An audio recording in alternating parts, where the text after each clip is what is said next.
पुछंदो न वठण माई दालिया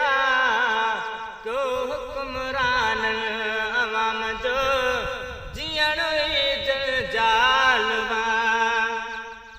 है 213 रुपया फी लीटर तेल कॾ छो कोन आ तेल कॾ छो कोन आ ओ 213 रुपया फी लीटर तेल कॾ छो कोन आ तेल कॾ छो कोन आ ओ 60 रुपया चढ़ो हफ़्ते ते हिक में शोभा ज़को त कमालवा ओ 60 रुपया चढ़ो हफ़्ते ते हिक में शोभा ज़को त कमालवा जो हुक्मरान अवाम जो जीअण ई जंजालवा ओ सिंधुअ जे हूंदे बि सिंध में पाणी जो कतरो कोन आ पाणी जो कतरो कोन आ ओ सिंधुअ जे हूंदे बि सिंध में पाणी जो कतरो कोन आ पाणी जो कतरो कोन आ ओ छा उते आबाद थे जिथे छा उते आबाद थे जिथे उन मरदो मालवा क्यों हुक्मरान अवाम जो जीअण ई जंजालवा है सादो कपिड़ो न है वठण मां केरु काटन पाईंदो केरु काटन पाईंदो ओ 3 ते आए पोतो यार जंहिंजो वालवा जो हुक्मरान अवाम जो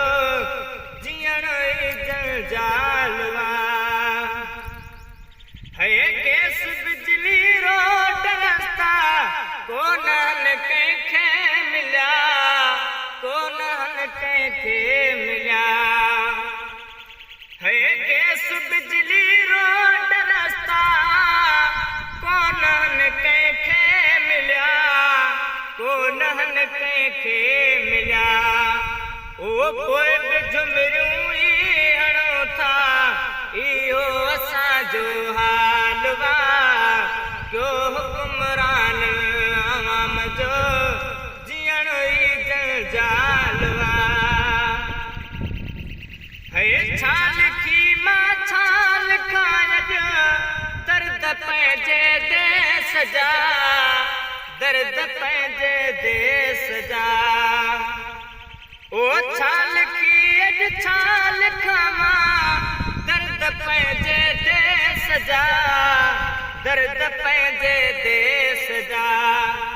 ओ छलकंदो पंहिंजो करम ई हो ख़ुदा खे सालवा ओ छलकंदो पंहिंजो करम ई हो ख़ुदा खे सालवा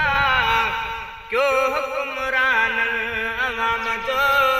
जीअण ई जंजालवा है ओ मोहम्मद फज़ल झले दर सकीअ जे झोलड़ी दर सकीअ जे झोलड़ी ओ मोहम्मद फज़ल झल तूं दर सकीअ जे झोलड़ी दर सकीअ जे झोलड़ी ओ सो कंदो तुंहिंजी भली जो राज जो रखवालवा